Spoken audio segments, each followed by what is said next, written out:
because I remember being in Miami, we had one LO recruiter, but then they had HP recruiters, which was a breakout, for health professions, and then they were all like, white glove recruiters, so to speak.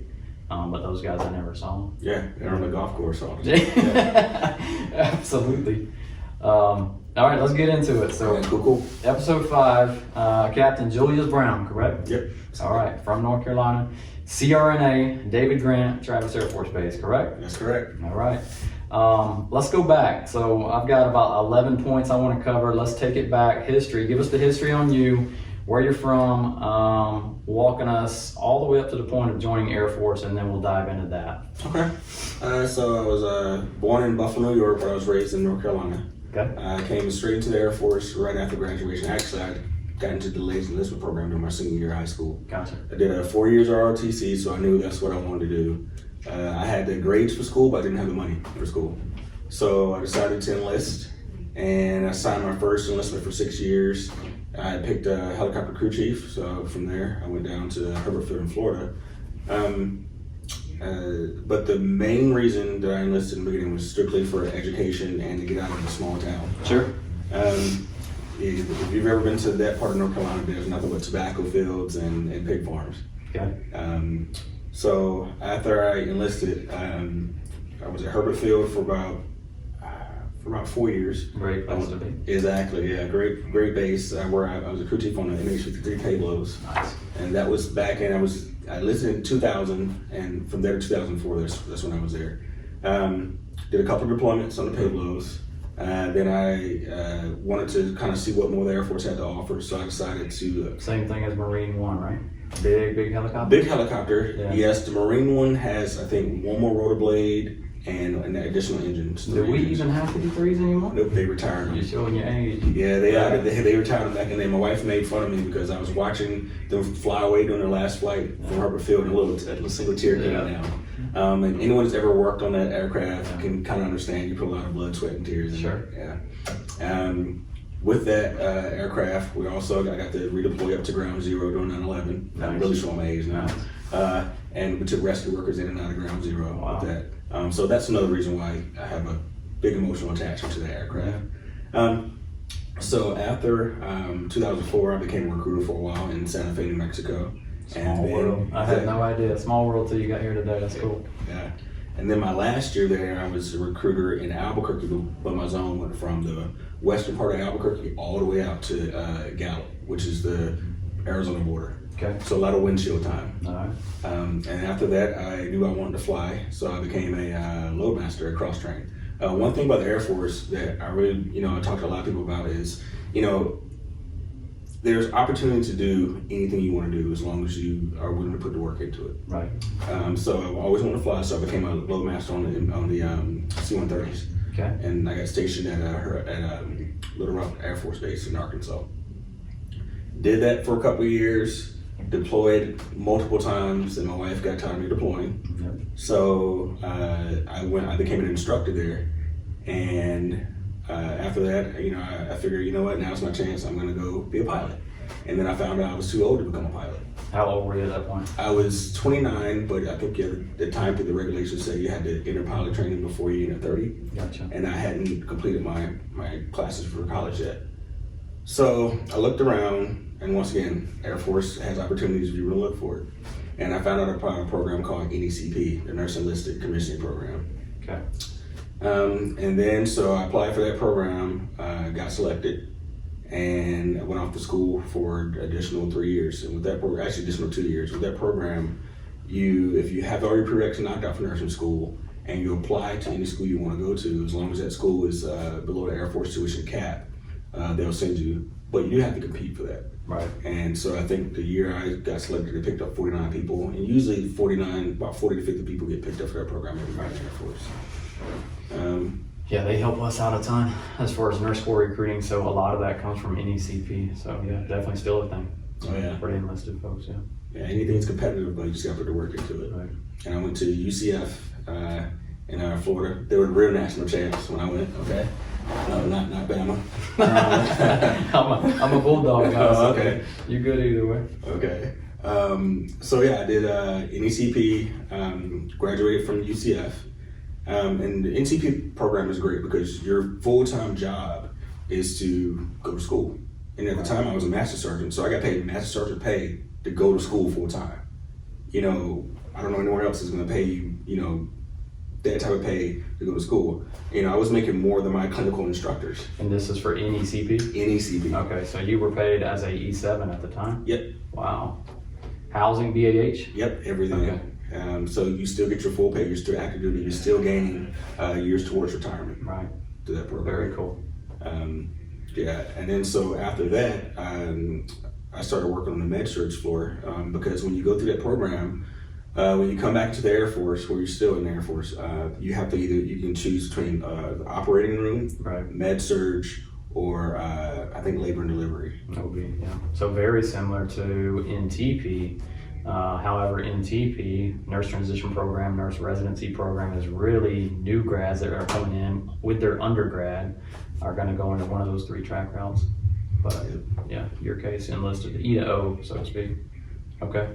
And I still had to go to NCP since I was a new nurse. Okay. And at the time I went to Luke Air Force Base in Arizona, and I did that.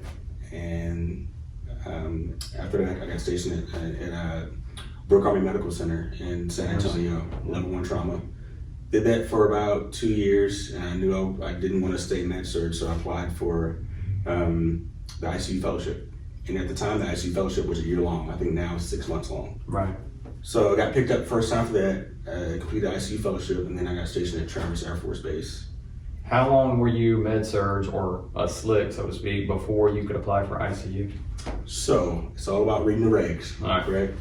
So the regs state that you could not start the ICU Fellowship until you've been on station for at least a year. Okay. 1 year time on station. But now it doesn't say it anymore because at the time it was a PCS. So now it's just a TDY. So it doesn't even say that anymore.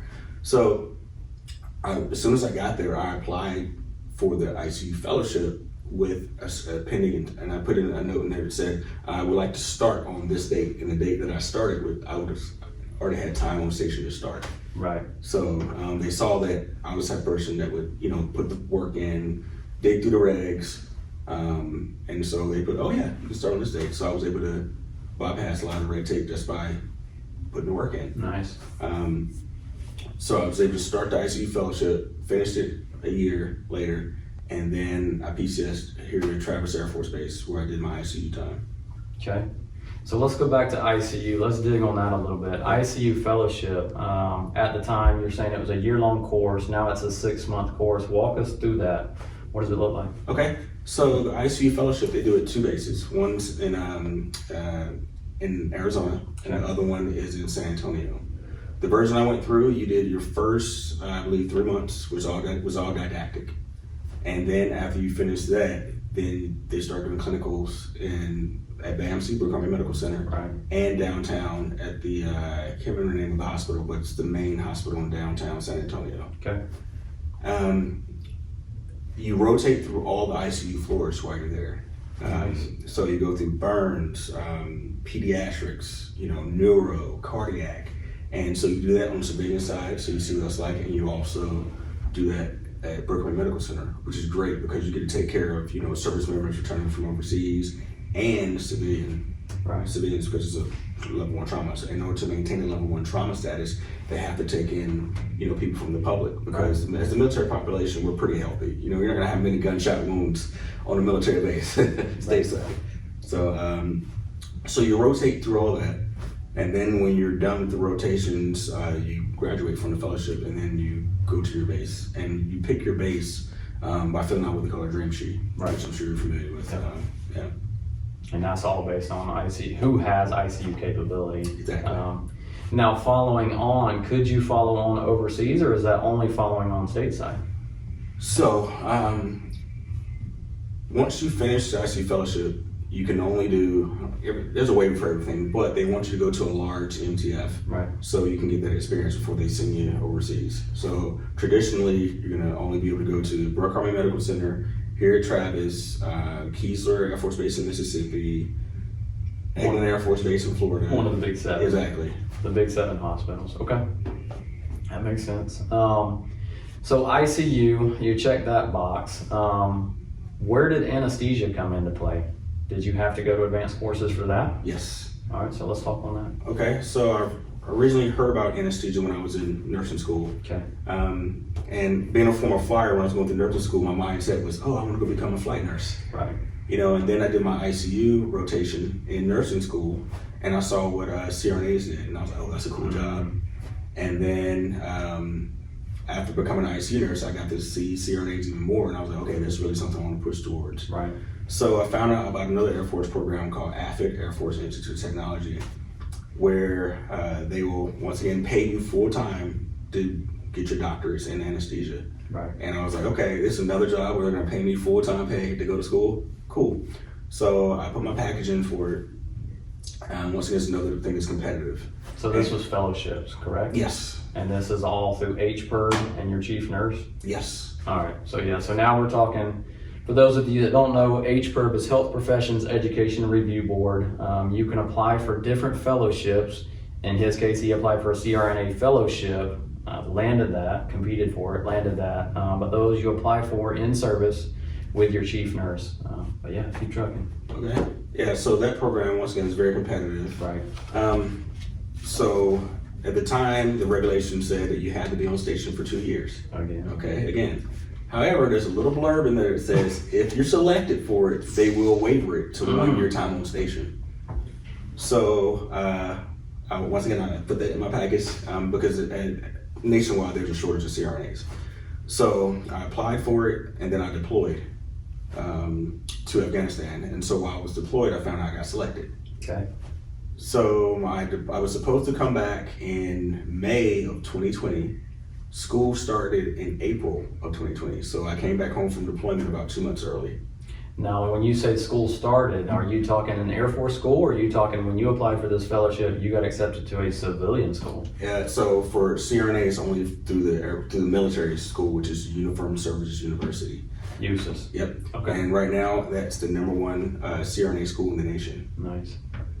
So school started, so USUHS, I started school, I came back home first, then I PCS to school. Right. And then I started school from April, and then from there all the way into the next May, we did the didactic portion there in Maryland. Okay. And after that, they PCS you to your next base, which right now, the bases are Eglin Air Force Base in Florida, which is going to be coming online next year. But right now we have Travis Air Force Base here and Wright Pat in Ohio. Okay. I came here because, you know, anyone that's ever worked in a hospital, they know that, you know, you can get lost pretty quickly, you know, with all the offices and things. For me, I knew the area, I knew the hospital, I knew the staff, so I decided to come back, you know, here for my clinical portion of school. So I did an additional 2 years here for clinical. And one thing that's pretty cool about the Air Force is, in addition to paying for school, you're getting your full pay and you're going to different facilities across the country to learn. Like I went to Mississippi for my cardiac rotation. You know, we send people to Florida for pediatrics, you know, and they send you different places. So you don't just learn one singular set. They give you a breadth of experience from you know, different backgrounds. So after clinical was over, I had to go back to Maryland for graduation, and then once you graduate, then you go to your base. And I picked Travis Air Force Base once again because I have a wife and 2 kids. Right. My wife is an ICU nurse, and so we decided to stay here for that. So does she have any interest in going CRNA? She actually does. Dual CRNA. So once again, I think I've taken advantage of so many benefits from the Air Force. Yeah. She has her BSN. I gave her my GI Bill. Right. When I lived in Florida. So as far as CRNA though, she thinks she wants to do it, but we'll see how that goes. So she's leaning into it a little bit. Yeah, sounds like a long road to get there for sure. But every student I talk to at undergrad level, not so much graduate level because I don't really speak to a lot of graduate level students, but undergrad level, that seems to be the pinnacle. Sarge, how to be a CRNA? I want to be a CRNA. I got to get there. I want to do it. I said, that's a long road to get there. Oh, yeah. You realize there's a lot of benchmarks, a lot of stops along the way.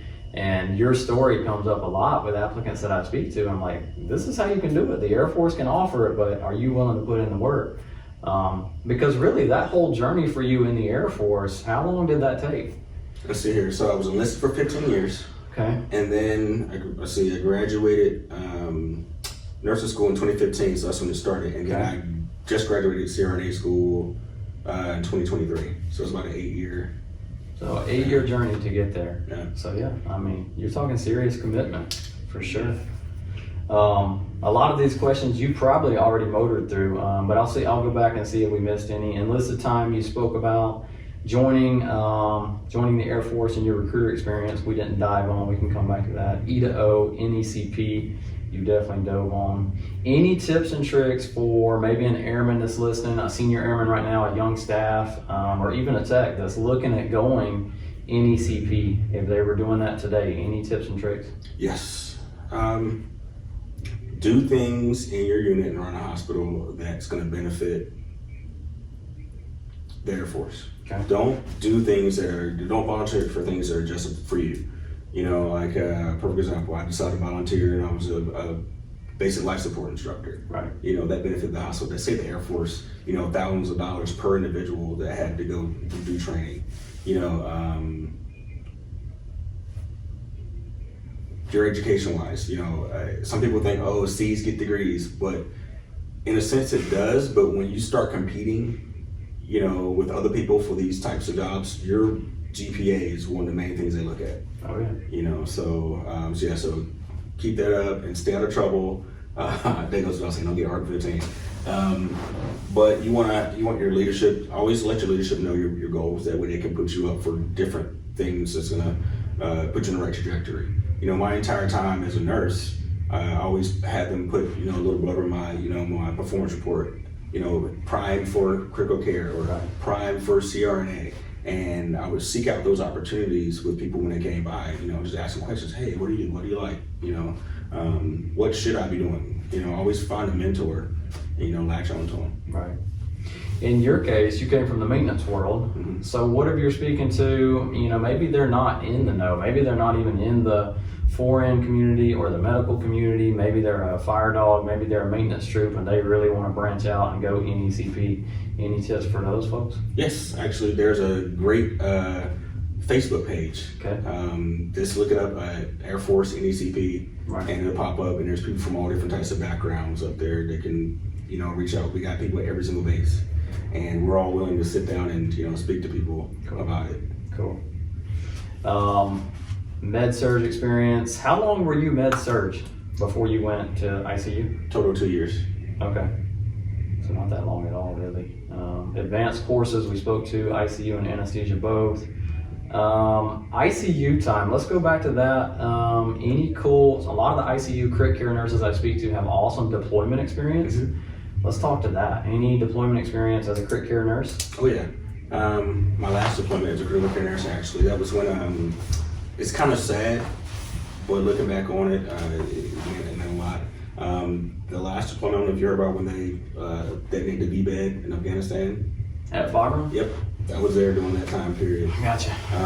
So we got to take care of a lot of patients coming through and helping them with their issues. And that was also right after that COVID kicked off. You know, so another thing that was, you know, really cool there was taking care of pediatric patients and that came through with their different types of, you know, burns, you know, gunshot wounds. We took care of a lot of the local soldiers and things like that. So, and of course our troops. So it gives you a big warm fuzzy, you know, to know you're the only, you know, medical care that those people are going to receive. The saving grace. Exactly. Yeah. How long were you there? About 5 months. Okay. I was there. Bagram. Man, that place went to crap fast with that whole withdrawal. Oh yeah. It was a mess. Bagram, I actually spoke to a flight nurse that had spent a lot of time there, and she was talking about her time treating wounded Taliban, and just crazy. You know, you never think about that kind of stuff from the nurses. But fellowships we spoke about. Any tips and tricks for those that are in the Air Force now, potentially looking at HPERB and applying for fellowships? Because we do offer a lot. CRNA is one of them. Executive fellowships for those looking to go into leadership roles. Any tips and tricks for those people? Yes. So as I mentioned earlier, CRNA, you have to go through USUHS. Okay. For family nurse practitioner, you have to go through USUHS. If you want to become a critical care acute care nurse practitioner, you can go to civilian school for that. Or a CNS, clinical nursing specialist, you can go to civilian school for that. Right. The guidelines come out every year. I would suggest reading through the guidelines multiple times, because there's always some type of little blurb in there. The fine print. Exactly, that can either help you or hurt you. Right. Okay. That's a big thing me as a recruiter I learned about early on was fellowships and HPERB, and every student I talk to that wants to come in the Air Force, that's a big selling point for us as we talk about, hey, we literally offer a chance for you to go for a DMP, still be active duty, still get your benefits, still get paid, and still work towards retirement while getting your doctorate. Pretty awesome.